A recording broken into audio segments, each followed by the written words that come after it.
or two ago was directly promoting this idea of contact tracing and also creating this huge database that's a combination of private data on smartphones with private medical data, right? And that same type of database and tracking system and analysis of all that data, that was actually promoted as a separate initiative called HARPA last year that was really heavily promoted by the former head of NBC Universal, who's close to Trump, and Ivanka Trump as well. And well, HARPA was the agency they wanted to create, which would be like a DARPA for health. The Health Advanced Research Project Agency is what they were pitching, but its flagship program would have been called Safe Home. And what Safe Home was about was using this private medical data and social media, everything you've said on social media, everything that's on your smartphone, a database of all of that together, and to comb through it to look for signs of potential mental illness in case you might be mobilizing towards violence to commit mass shootings, to try and get mass shooters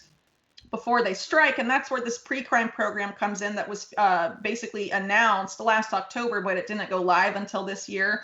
It's called the Disruption and Early Engagement Program, or DEEP. This was put up by William Barr. And one of the things that can happen to someone identified by this program as mobilizing towards violence as DEEP is created is either like court-ordered mental health treatment, you have to be under house arrest, or you can be indefinitely detained. And now, under coronavirus, we have seen not only this, basically the Safe Home HARPA thing come up, now being promoted by Jared Kushner as opposed to Ivanka Trump, but now we're seeing indefinite detention coming back and being like, well, the Department of Justice, we need these new emergency powers because there's a disease. So now we need to, arrest people without trial.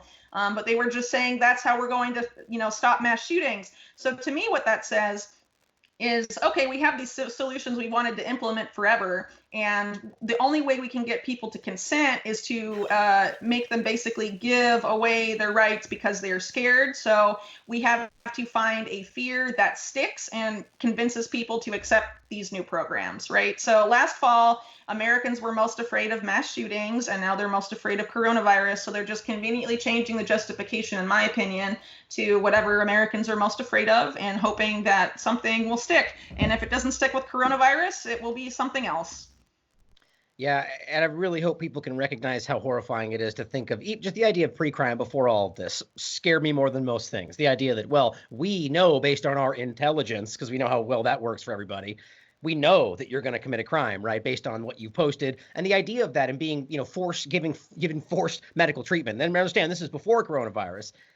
Because the government who's lied to us left and right knows that you're going to commit a crime. That scares me more than anything. But now they're applying the same logic under coronavirus. I want people out there to think about what that means. If they can lock you up before, same concept, but now it's, well, we think you may be sick, right?